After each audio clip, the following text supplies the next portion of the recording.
So I'm back from my brother's. Thankfully, he got through his surgery without any complications. I'm finding it harder and harder for me to leave my home for trips away. It's like I'm emotionally tethered to this mess. Not because I enjoy being here, but because of all the obligations I feel to be here. The backlog of clutter I have yet to work through, the ill functioning parts of my home that could go awry while I'm gone. I have a refrigerator that has what I can only describe as separation anxiety.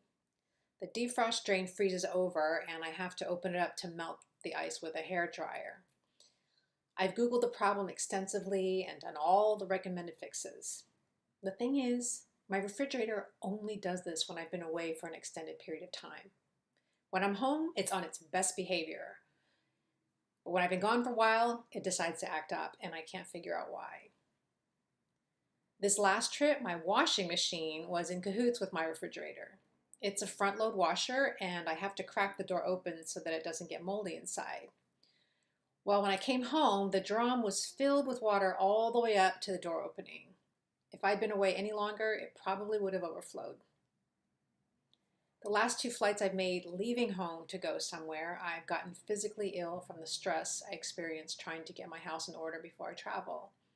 I'm always running so late that I could very well miss my flight. In fact, I almost have several times.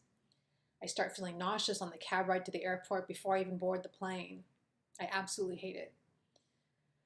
Going to my brother's this time, I got sick twice during the flight, and both air sick bags were stuck shut with old chewing gum. One of them clearly smelled like peppermint flavor. Luckily, I was able to pry the bags open in time. A day after I returned home, I was incredibly fortunate to have a researcher of hoarding disorder visit. He and my amazing decluttering buddy came to my house. Now, I haven't had visitors in my home in years, so that alone was anxiety inducing for me.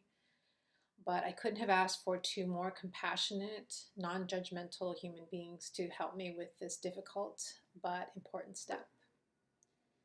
They patiently sat with me in the room I avoid most in my home.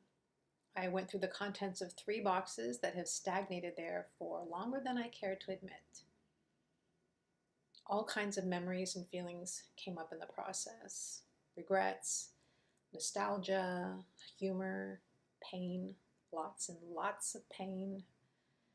Some of my biggest bursts of tears came from throwing away 30-year-old blank sheets of paper or sticky labels that could still be used. I know that seems utterly ridiculous to those who don't have hoarding disorder, but that's the disorder. I feel an inordinate amount of responsibility for everything. I must recycle. I shouldn't waste. I have to save things from unnecessarily ending up in a landfill. My understanding is that in order to change the wiring in my brain, I need to do things that make me extremely uncomfortable and to embrace the uncertainty in making decisions, all the what ifs. I've been told to throw things that can be recycled into the regular trash. I've been doing that in very small increments, but it was really accelerated in this recent session, and it fucking hurt. But I know it's what I needed. Continuing to avoid that room, continuing to avoid what makes me anxious is not going to help me get better. The only way around is through.